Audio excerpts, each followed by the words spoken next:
Ladies and gentlemen, my name is TotalBiscuit and I am Lord of the Arena, and just because it's open beta, you shouldn't forget it. Absolutely not. It's the open beta of Hearthstone. Anyone can play, which means this series is going to die. But, before it does, let's farm noobs for gold. Well, if you guys stick around and watch, that's cool. I understand if you don't want to anymore, because you can play for yourselves. But remember, playing for yourself can be very stressful and sometimes expensive. Let's see if we can go any higher than 7-2 with this deck, or whether we are doomed to fail immediately, which is entirely possible. If I do fail today, what I'm going to try and do is draft a new deck using Trump's new neutral tier list, which is quite helpful. What we're going to do with that deck is all we're going to do is pick a bunch of really good value cards. Really good value. Will be interesting, I think. It's a cool way of doing things. Alright, here we go. Not a good opening hand. Eviscerate is okay. The rest of this, don't want that. Don't really want that. I think I'm going to toss the Eviscerate as well, actually. We're looking for some earlier plays. And we don't really get them. Okay. Unfortunate. We do have a Petition's Blade turn 2 combo available, however, with the coins, so that's okay. At the end of the day, you're going in as a rogue with the coin, which in itself gives you a fairly nifty advantage because it's still considered a spell for some godforsaken reason. So, let's begin, shall we? See what's coming out here. So, we're looking for a turn 2 Petition's Blade to kill something on the field. Ooh, he's innovating, alright. Tauren Warrior coming right out. That is actually unpleasant. We don't like that. Not one little bit. Actually, very bad news. Okay, so the best thing to do would actually be to leave it alone for the time being.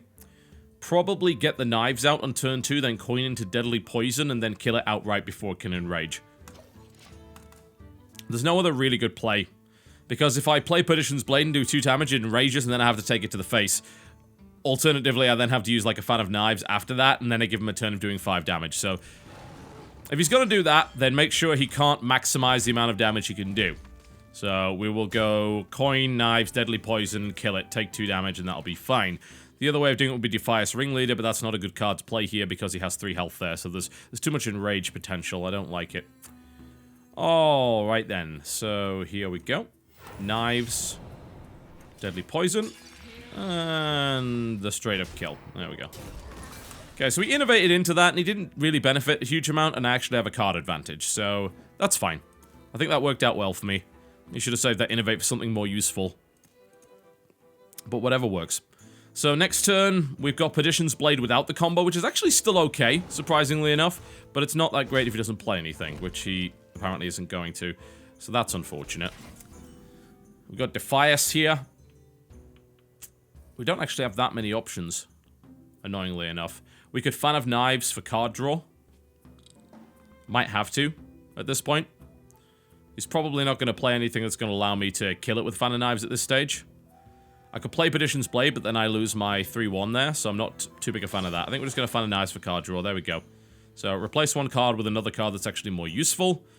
And I think we will now hit him for... Well, actually, no, we're not going to do that. No. There's no reason to hit him right now.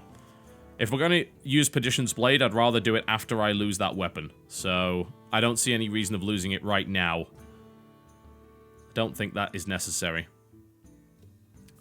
Still can't really do the combo that I'm looking for here. He's actually not doing anything, which is an interesting strategy, but it's actually winning in the game so far. He's saving cards. Ah, a Jungle Panther. Okay. That's not too bad.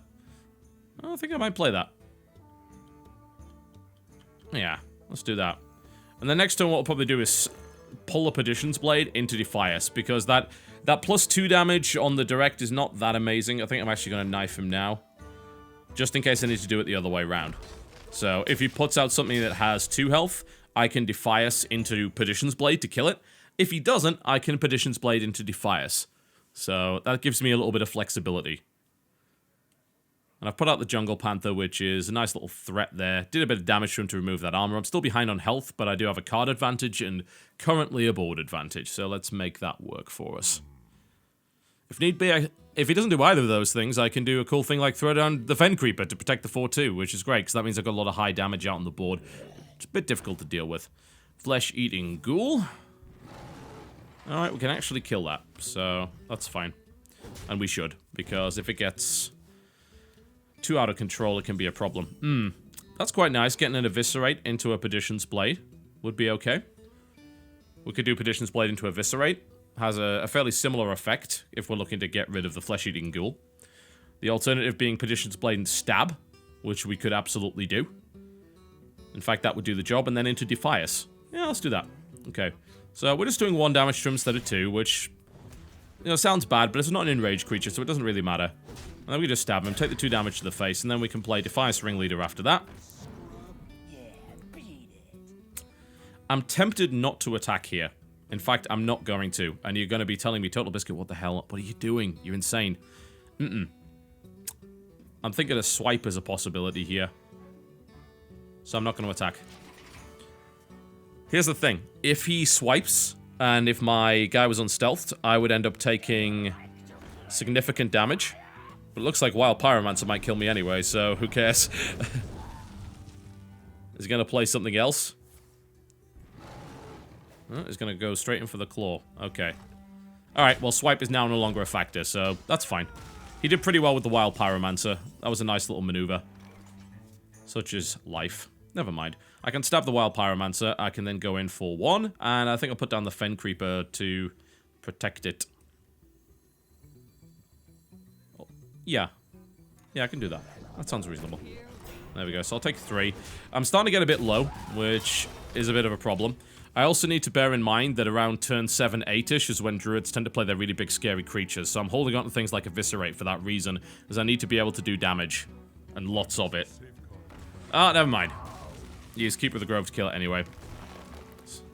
Accelerates up to 8 with the Wild Growth. Okay. Ah, a Spellbreaker. Very handy. So if he pulls something like an Ironbark Protector or an Ancient of War, I do have an answer. That's good. Alright. Can't really take too much more damage to the face. We need to avoid that. Let's play a big creature. Actually, we can just play another Perdition's Blade and then kill that. That works too. Why not? There we go. And we can follow up with the Gnomish Inventor. We should... Well, it doesn't actually matter. I should have actually played the Gnomish Inventor first, because then I might have got a better card. So that was a bit of a misplay for me. Bit silly. There we go. Alright, Silverhand Knight. Decent amount of power there. And a Boulder Fist Ogre, so that's good. But let's see what he plays. So I'm sitting on a Silence and an Eviscerate and a Spell Damage card. So I can go up to 5 on the Eviscerate damage, which is pretty important there. So I can basically kill anything he can throw at me. Starfire comes out, gets rid of my 3/4. Alright. It happens. Shapeshift coming out. Alright, so he's actually got nothing. That's an interesting thing to do there. I would have thought he would have something scary. Apparently not. Okay. Right, time to get stuff on the board then. So, Boulder Fist Ogre. And Kobold Geomancer, I think. There we go. I'm just going to hold on to my Perdition's Blade for the moment.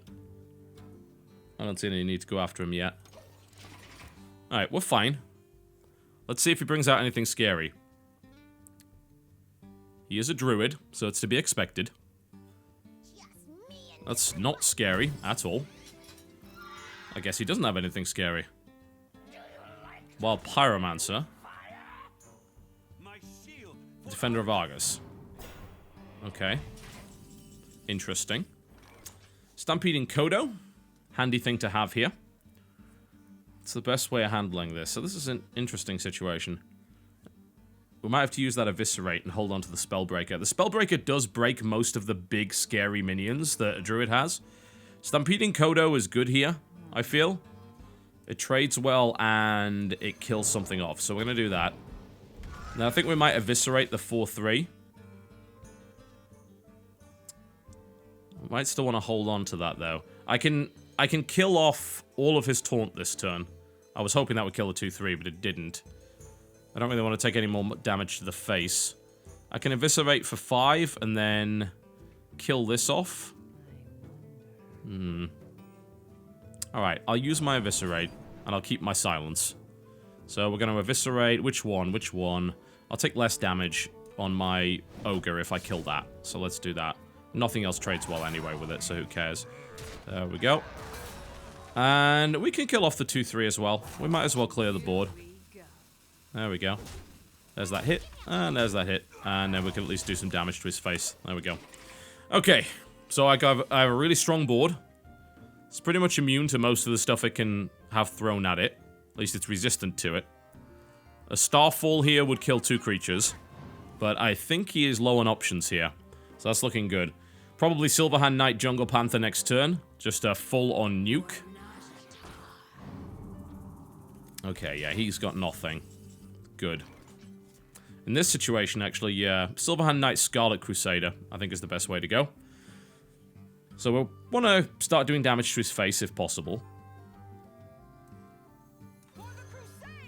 Yep, Silverhand Knight. I can afford to take a little bit more damage. I can't really go too much further, though.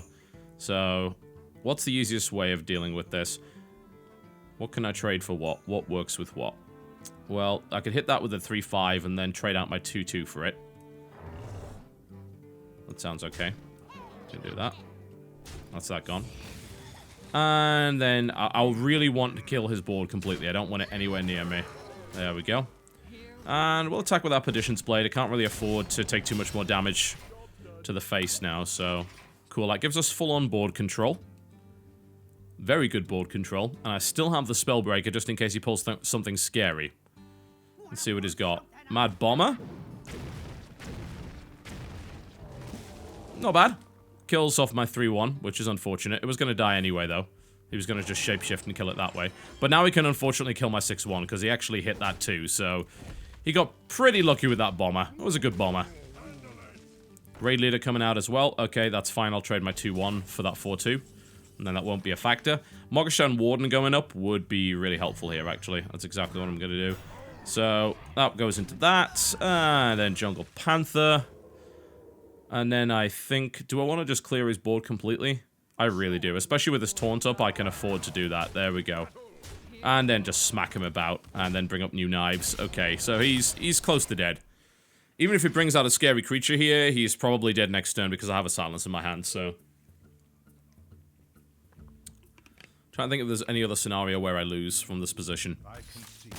Evidently not. Cool. That went alright. Nice, nice, nice. 8-2. It's one of the longest runs in a while. We're actually going for 9 here. Now, if you don't already know, by the way, you can actually go up to 12 now. They changed that. So, it used to be 9 was the limit, and then you had to junk your deck, and you got your reward. Now you can go up to 12 if you're good enough. Getting a 12 run for me would be something I've never done before. I've done 9 twice, and I've done some highs like 7s and 8s, mostly off camera, but outside of that, ugh. Alright, let's see where it goes.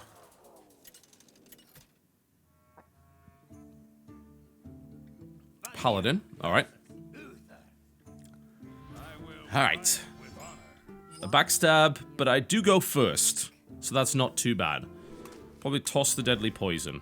So turn 2 I actually have a play, which is good. I can go backstab Defias, which is a good solid play. So we will probably do that. Admittedly, it's a little bit annoying going up against a Pally, because Pallies have those 1-1 minions that do deal with the 2-1s quite nicely, the scrubs that you summon with Defias Ringleader, but... Well, this is the one scenario where that won't work. How incredibly annoying. Alright, so we cannot backstab here. In this situation, I'm going to hold on to the Defias, because that's going to do 2 damage. I can then backstab Defias if I want to, or I can backstab Jungle Panther. Acidic Swampoo is actually used on a 1-1 knife, which I definitely don't agree with. It was a little silly. So I think we just kill everything he's got here, actually, because we have a Perdition's Blade. So we save the backstab. And we pull out the Perdition's Blade, and then we just hit that in the face for 3 and get rid of it. There we go. And that's one of his weapon removal things gone, which is nice. That works. That should be okay.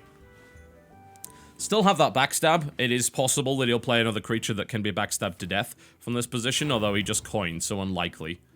What's he got? Chillwind Yeti. Alright, that's a very good card. Alright. Annoyingly so. And I don't really have a way to deal with that right now. I could hit it in the face, but then it hits me in the face, and I've taken like 8 damage total. I could backstab into Defias here, but I don't really have a follow-up to that. I could Jungle Panther, but I don't really have a follow-up to that. Well, I do have a follow-up to that, because that Yeti will die to the Panther. But I did then use a backstab, so that's like a 2-for-1 card trade, which doesn't seem reasonable.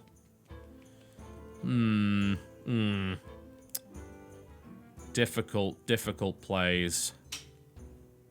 I'm not sure where to go with this. Alright, let's just go for the Panther.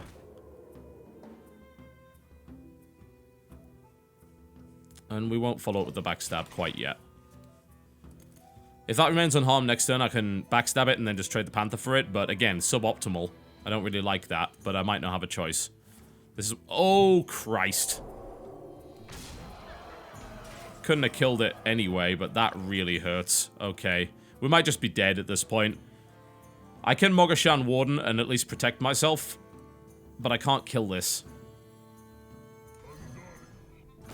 So this is pretty bad news. Alright. I guess we backstab and run everything we've got at it. A silence would be ideal, but I don't have one on the deck. So, this is bad news. Really bad news. Oh, no. Perfect answer. Yeah, I'm dead. I'm absolutely toast here. Yeah, there's nothing I can do. I'm dead. I'm just dead. Well, so ends the deck. That went completely horribly. And I don't think there was anything I could have done, honestly. Oh well, 8-3 is the record there. Still a pretty good record. Let's see what we got.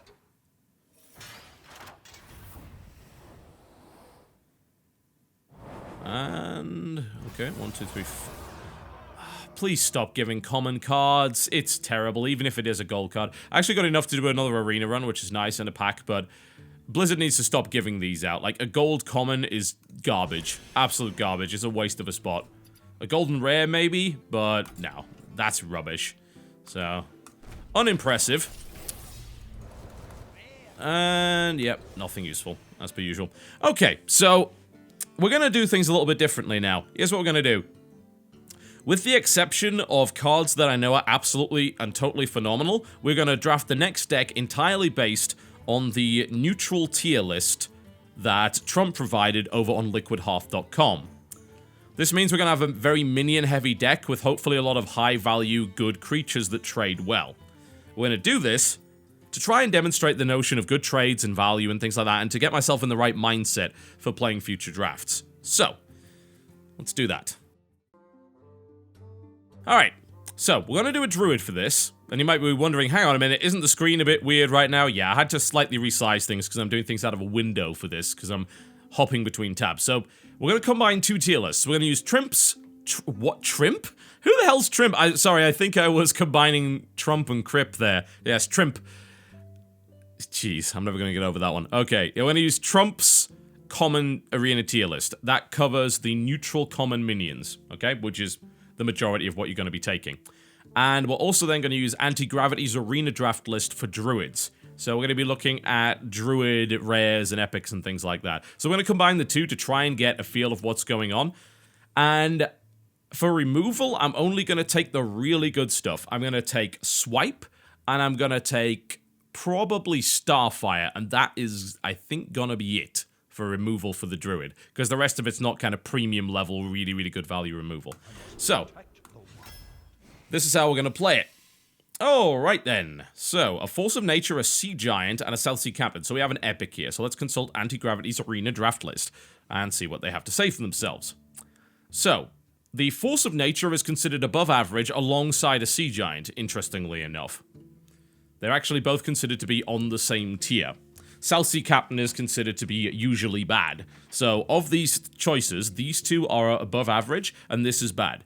So, to stick with the kind of druid theme, we're gonna pick... which shall we pick? I'm thinking about synergy here. Force of Nature is basically removal at this point. I'm gonna take the Sea Giant. There we go. Okay. Novice Engineer, Senjin Shieldmaster, and Healing Touch. Healing Touch we know is not very good, so we can safely ignore that. Not something we really need to worry too much about. However, it's important to note that the Senjin Shieldmaster, on the other hand, is actually considered a very good minion. Pretty good minion, anyway. Now, which tier is the Senjin Shieldmaster actually in? It's actually in tier Excellent. Novice Engineer, no longer there, by the looks of it. It is actually further below. It's in poor now, because it got nerfed to a 1-1. So the obvious choice here is Ascension Shieldmaster, because that is considered an excellent tier minion. Why is it considered excellent? Well, the tier guide very much tells you, so we're gonna have a look at the tier guide, and it says, Ascension Shieldmaster is a fair size for the cost. Same total stats as a Dark Iron Dwarf, and only a point smaller than the Yeti. The obvious reason why he ranks so highly is the Taunt ability. Ascension Shieldmaster will usually be the biggest minion around on turn 4, does lots of work to stabilize the board. This is the root of why Ascension ranks so highly. If you're behind after 3 turns, he'll stabilize you, and if you're ahead, he enables you to continue to dictate combat. Okay, so that is what we're going to take there. Alright, a Fairy Dragon, a Dread Corsair, and an Abusive Sergeant. So, Dread Corsair, I don't even have to look at the tier list to tell you that that's bad. That's bad because, well, we don't have any weapons. So, this is really, really quite bad. In fact, it's under the terrible tier, so we're not going to take that. Fairy Dragon and Abusive Sergeant. So, where is Fairy Dragon on the list? It's actually under good. Why is it under good? There's a reason for that. There's a reason for everything that Trump put on this list. Fairy Dragon, it's a 3-2. But it has an effect that's quite neat, yeah? It prevents interaction. It's a subtly powerful ability, he says, in that it prevents any kind of one-for-one removal. Yeah? So you're usually able to trade on your terms. You might wonder where the Abusive Sergeant is on the list. Again, I could tell you that as well. He's actually under poor, and I don't blame him. Pretty much everything on that list that isn't a Worgen Infiltrator that has a 1 health is under poor or even worse than that. So we'll take a Fairy Dragon. This is bad. I already know this just by looking at it. Young Dragonhawk, Gold Shatter Footman, and Tauren Warrior. Alright. The Footman is terrible. The Dragonhawk is terrible. The Tauren Warrior is terrible. But it's ranked higher in the terrible than everything else. They're all considered bad. So we're going to take the Tauren Warrior, but here's what Trump actually has to say about that card. While the concept of the Tauren Warrior is cool, it does not salvage this 3 mana 2/3. The dream scenario is it will kill some other 2-drop, then trade up for a 5/1, but it's too much of a long shot with all the other 3/2s floating around. Not to mention, any competent opponent will never play into it to begin with. So that's bad. As is this and this. But this is the least bad. Okay. Well, this'll be easy. The Grimscale Oracle is actually considered to be the worst arena draft card in the entire game. It's useless. And you can see why. You don't even have to look at the reasoning from Trump. It's a 1/1/1, gives all other Murlocs +1 attack, but you're probably not going to have any Murlocs because it's an arena draft, so it's a completely useless card for arena. Wrath, we talked about earlier, it's not premium removal, we're not going to take it. We're going to take an Ancient Brewmaster. And indeed, if I actually look up Wrath on the scale here, I should have really no problem finding it whatsoever under Druids. Let's look at Wrath. Wrath is actually considered great, funnily enough. I suppose it's because of the flexibility. Deal 3 damage to a minion, or 1 damage and draw a card. So that is actually pretty good. Funnily enough, it's considered to be higher than Starfire, in fact. Starfire is only considered good, and it's fairly low down on the good list as well. That's interesting. The problem is this particular tier list doesn't actually provide reasoning, so it's a bit difficult to tell. Ancient Brewmaster, you might exactly wonder, hey, you know, where's that? It's actually considered average under Trump's arena guide here. It's the 28th best arena card. It has utility. I'm gonna take one. Alright. Shieldbearer, Stone Tuskborn, Fen Creeper. This is a very, very easy one. So, Fen Creeper is not terrible. It's an average card. Stone Tuskborn and Shieldbearer are both not very good. Terrible, in fact. They're right next to each other on the terrible list. Why is Shieldbearer terrible? Because it can't attack. Why is Stone Tuskborn terrible? Because it's a 1/1 with charge, which isn't going to help you most of the time. Pretty weak. On the other hand, a Fen Creeper, it's a pretty solid taunt. It's a 3/6, slightly less efficient cost, hard to kill. Alright, Ironbark Protector, Moonfire, and Murloc Tidehunter. This, again, should be fairly easy. So the Murloc Tidehunter is ranked as the best terrible card in the game. Yeah, it's not very good. It summons a bunch of 1/1s, very easy to remove. Moonfire? Yeah, if you go to Anti-Gravity's tier list for Moonfire, you will find it under never pick under any circumstances. Ironbark Protector, on the other hand, is considered to be a good creature. although he does recommend only ever taking a maximum of 2. It's an 8/8 with Taunt. It's a big beefy creature, it's scary. It's what druids are best at. Alright, Fairy Dragon, Ironforge Rifleman, and Acidic Swampooze. Go back to Trump's tier list. You will find Acidic Swampooze is ranked the 5th best creature in the game. Why? Because it's a 3/2 with a weapon destruction, which is incredibly powerful. It is ranked above Fairy Dragon, significantly, and it's ranked way above Ironforge Rifleman. So we will absolutely take an Acidic Swampooze. There we go. Okay, Innovate, Young Dragonhawk, and Harvest Golem. Now, I can tell you for a fact that Harvest Golem is considered to be the 3rd best minion in the game. Let Trump explain to you why. A 2/3 for 3 mana is a low score on the vanilla test, that meaning stats for mana, so we expect some help. His upside delivers and makes him quite good. Harvest Golem is not quite as good as the past 2 minions, in that he can't always guarantee a 2 for 1, but he'll usually cost more mana to deal with than the 3 that you use to cast him. In fact, if you look at Harvest Golem as providing a 4/4 worth of total stats, he's a very good deal, even if they are split up. Very true. What does Anti-Gravity have to say about Innovate? It's actually under average. Fairly low on the average scale as well. I don't blame him. It's kind of gimmicky. It's less reliable. What we're doing here is we're picking cards that are reliable. Cards that we know do things. So that's what we're going to go for here. Alright.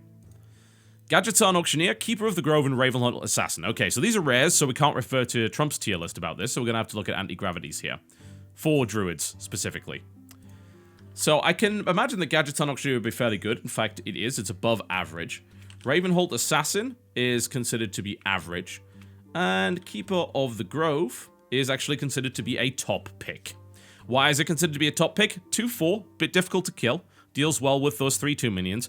And it has either a silence or a 2 damage. So 2 for 1 trades, very likely.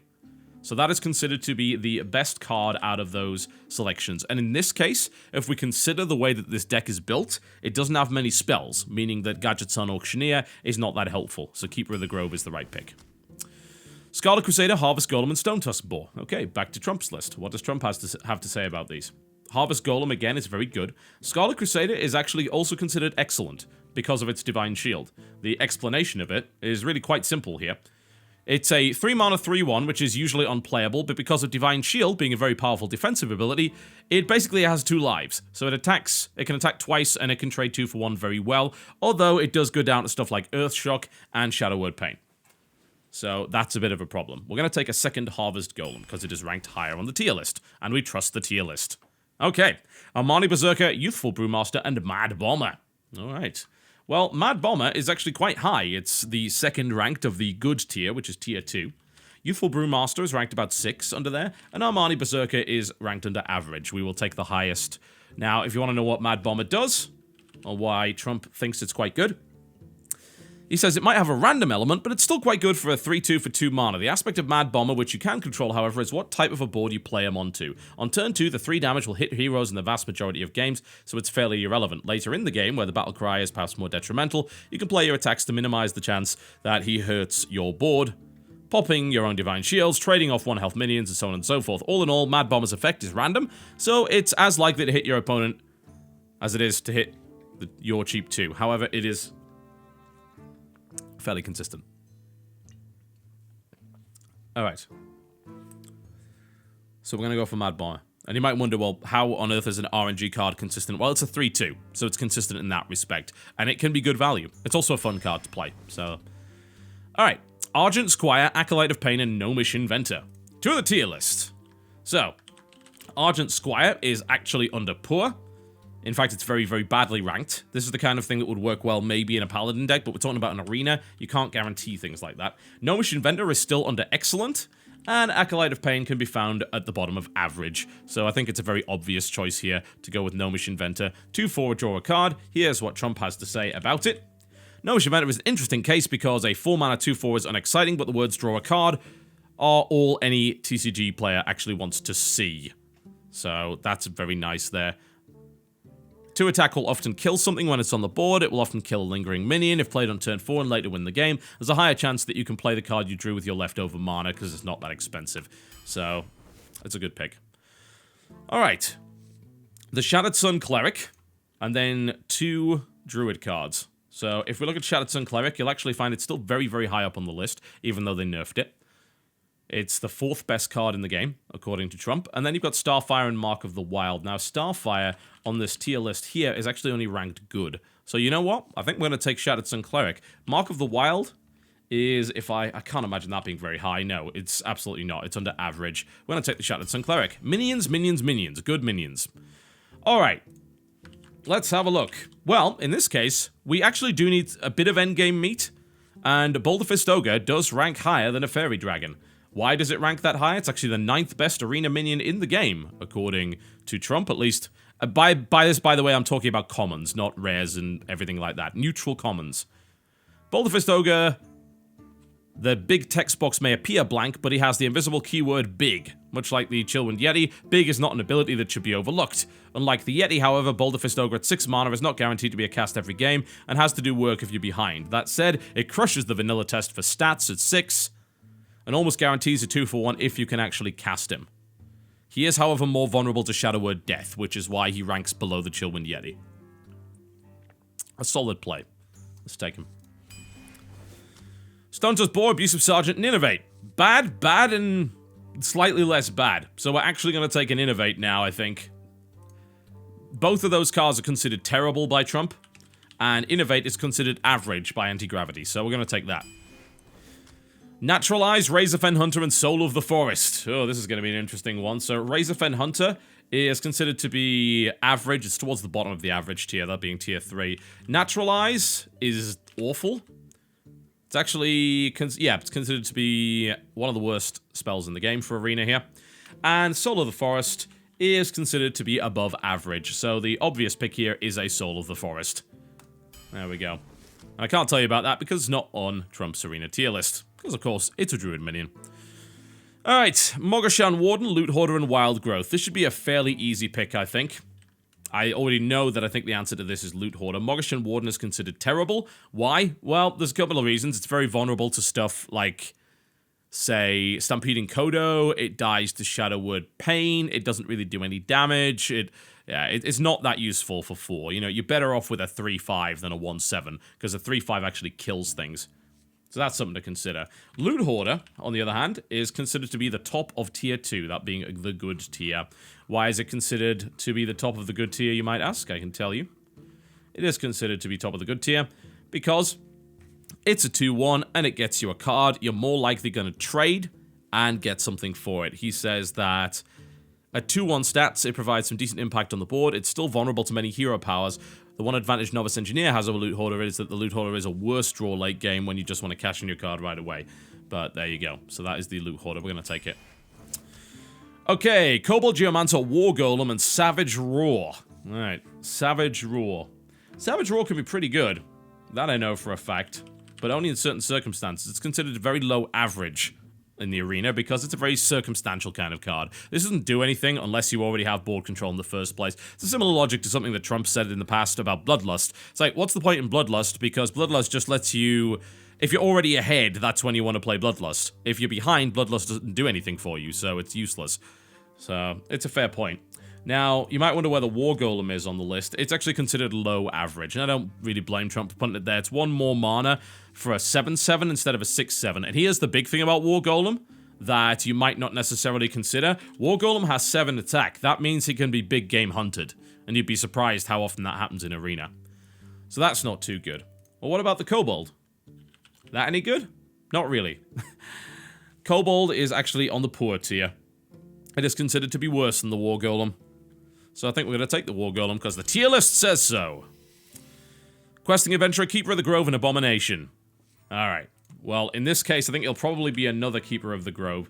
Questing Adventurer for Druids is considered usually bad. Abomination is actually above average, but we have a bit of decent taunt already, so I think another Keeper of the Grove can't really go wrong there.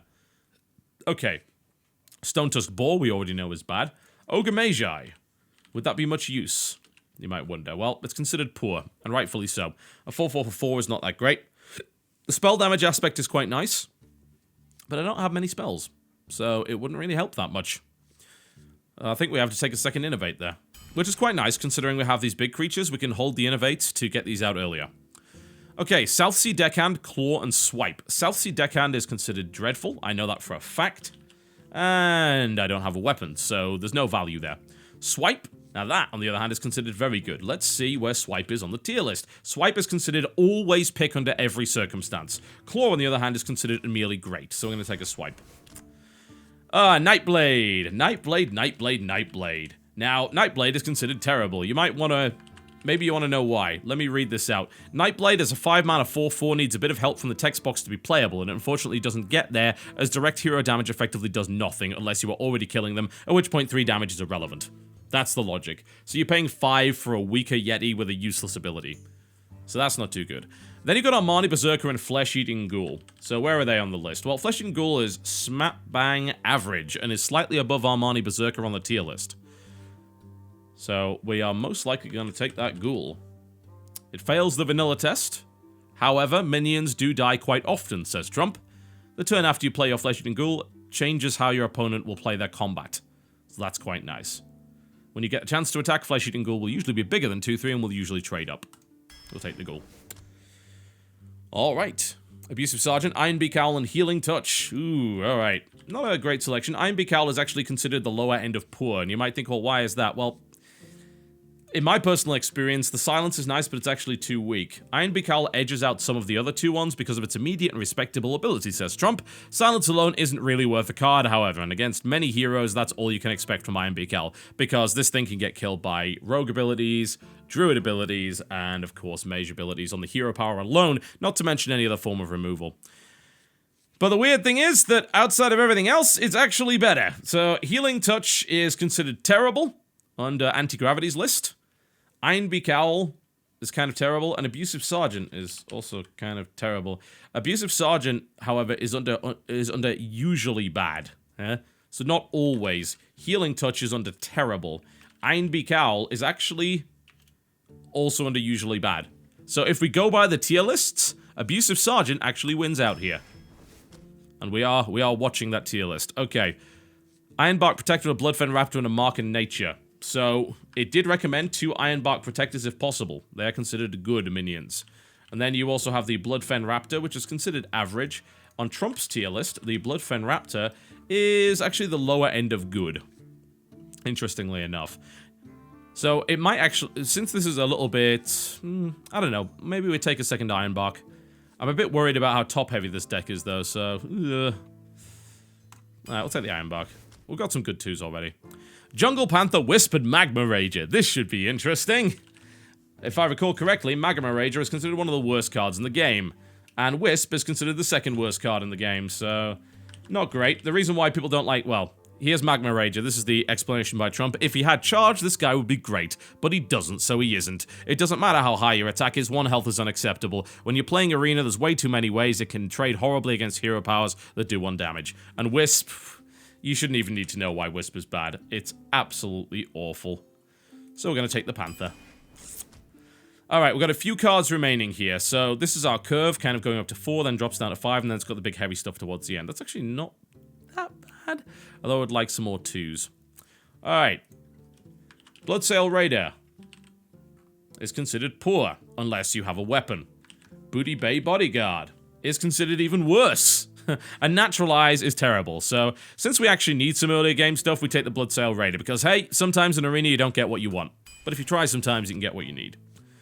Silverback Patriarch is, I mean, you should even be able to see outright why that's bad, yeah? It's considered terrible on the tier list here for Trump. It's a 1/4 with Taunt. What's that gonna do? Nothing. Absolutely nothing. It's useless. Stormwind Knight is actually considered the top of average. It's pretty good, because it's got a lot of health. You can plump it out, especially if you coin into it on turn 3, and knock out 2-cost minions with it quite easily. You can knock out those 3 2s, and you'll still have a little bit left. Can trade 2 for 1, and with that charge, it makes it better to set up that trade. So I think we're going to take him. Soul of the Forest is under that, so we'll take the Stormwind. Cool. Wrath, Power of the Wild, and Stranglethorn Tiger. I'm probably going to end up taking a Wrath here, because earlier I ignored Wrath, and that was apparently dumb. I shouldn't have done that. I should have just paid attention to Anti-Gravity's tier list on that one. So, Wrath is well under here, which is it's considered great. It's not considered an always pick, but it is considered great. Admittedly, it is at the bottom of the great list. Stranglethorn Tiger on Trump's tier list. Bear in mind, Trump's tier list doesn't take into account classes. So if we compare the two, Stranglethorn Tiger is kind of at the bottom of the good tier. And then it's actually also in the good tier, I believe, actually it's above average on Anti-Gravity's list. We're going to take Wrath. It's the obvious choice here. One card left. Alarmabot, Pint-Sized Summoner, and Keeper of the Grove. This is a very easy choice. A third Keeper of the Grove is not going to go badly for anybody. It gives a huge amount of flexibility. Pint-Sized Summoner in this deck might be quite nice, but good luck keeping it alive for long enough for it to do anything. Alarmabot is kind of neat for this deck, but it's super gimmicky and very unreliable, so it's considered terrible by Anti-Gravity's list, and I don't blame him. Keeper of the Grove is the pick. And that's our deck, based entirely on Trump and Anti-Gravity's Arena tier lists. So, let's try it out. I had a pretty good feeling about this. Maybe lacking in direct removal, but we got some cool value. I think if we get up to turn 4 or 5, we've got all sorts of cool options. So we'll see how it goes. Well, fairly fortunate. We're lacking things like Yetis, which is a bit of a kick in the teeth. No Dark Iron Dwarves either.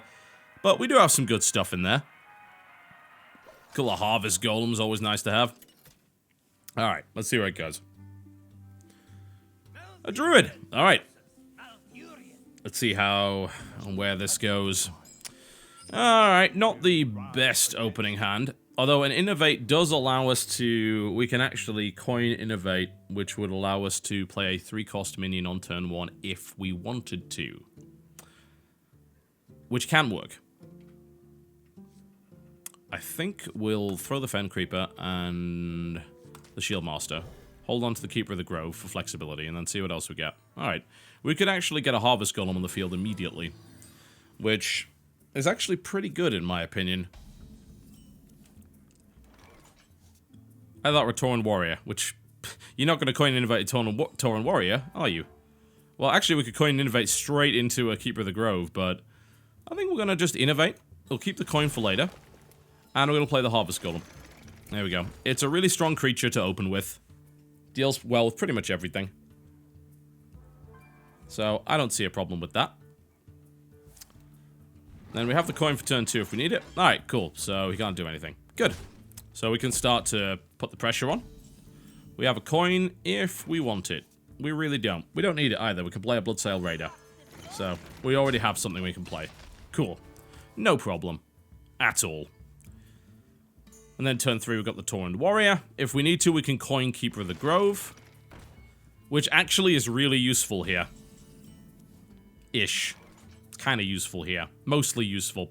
So we can silence this, which means that it can't do its crazy 2-for-1 nonsense. Admittedly, we are a druid, so that might not be that important. I think the best idea is to actually go... never mind, we can kill it. Won't work out well, though. What we could do is go Shattered Sun Cleric on this, tear it down to a 3-4, then knock it out with a 2-1. Yeah, let's do that. Alright, so Shattered Sun Cleric comes out, that takes that up to a 3-4, which we then use to kill this, and then we run the Bloodsail Raider right into it. That leaves us with a 3-2 alive. And a very strong board. Alright, Swipe could kill 2 minions here, potentially. Worth keeping an eye on. But this is pretty good. Now, ideally, you maybe wouldn't want to enchant something that has a death rattle that involves it coming back quite quickly, but in that situation, it seemed to work out. It was either that or silence it, which wouldn't actually solve the problem, and I'd still then have to run 2 minions into its face anyway, so that didn't seem like the way to go. I think holding on to the Keeper of the Grove is a better idea there. Well, that sucks.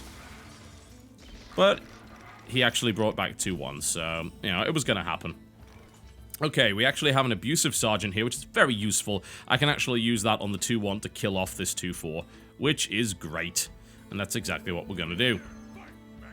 There we go. That's now a 4-1, which means it trades for that.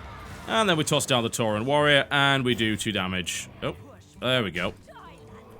Took a little while. Excellent. Still sitting on the Ironbark Protector. We've also got another Innovate in the deck, and we've got the coin, so we can get the Ironbark out a little bit earlier if we need to.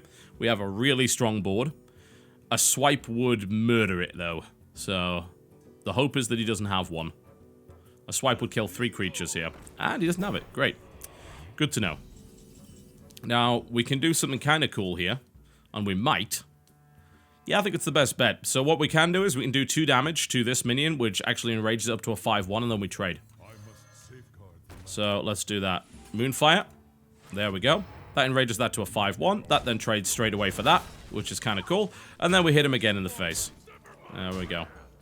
And we still have a 2-4 on the board. Bearing in mind we have 2 more Keepers of the Grove in the deck. So it seems like a wasteful play, but we have 2 more in the deck, so it's okay. Not too bad. And we, again, strong board. Admittedly gets wrecked by a swipe. But if he could wreck with a swipe, he probably would have done it already. So it seems unlikely that he has one, which means the chance of him drawing one, not that high. Dragonling Mechanic. Alright, I'm fine with that. Now I'm not fine with it.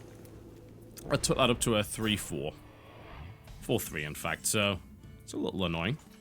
And there's not really a huge amount we can actually do about it either, which is even more annoying. So, trade-wise, we'll probably trade the 3-2 for that. And then kind of the only thing we can really do in that spot is lose one thing, but we can coin Ironbark Protector next turn, so this seems fine. Yeah, so we trade the 3-2 for the 4-3, there we go. And we then just ignore that 2-4. He's going to kill one thing with it. That's fine, I've accepted that, but I can protect the rest with my Ironbark Protector, which I'm going to coin into next turn. So far things have been going pretty well. Hard to argue with it. What have you got? Cult Master. Alright, that's not actually that helpful to him. It's pretty... no, actually, that's a really bad play. So I would have said if he'd taken the Sunfury Protector and put it here, and only taunted that, that would have been great, because that would have been a guaranteed card draw from that. But as it stands, I can now kill this very easily. So, it's not a good play, at all. It'll take me a little bit of work to get through this taunt, but that's not an issue. He kind of messed things up there, in my opinion. So I'm going to run the 2-1 into the 4-2, and everyone is going to laugh. And we actually pulled the Keeper of the Grove as well. Alright, well, we'll go for our big guy here. There we go. So he's dead. Here's our 8-8 taunt. There we go. And we'll just do this. And then we hit him for lots. And he is beyond boned at this point. Almost a perfect game there. Yeah, there's not much getting out of that. I'd be impressed if he did. A Starfall would kill off 3 minions, which is nice, but he still has to then deal with that 8-8. Oh, there's the Starfall, okay. Yep, so it kills off 3 minions. Very nice. Good for him. But it doesn't solve the problem of the 8-6. And he doesn't have the mana to follow it up with a Starfire. And even if he did, that only does 5 damage anyway. So, it's unlikely that he can make that work. As he has figured out. Well, that's not too bad.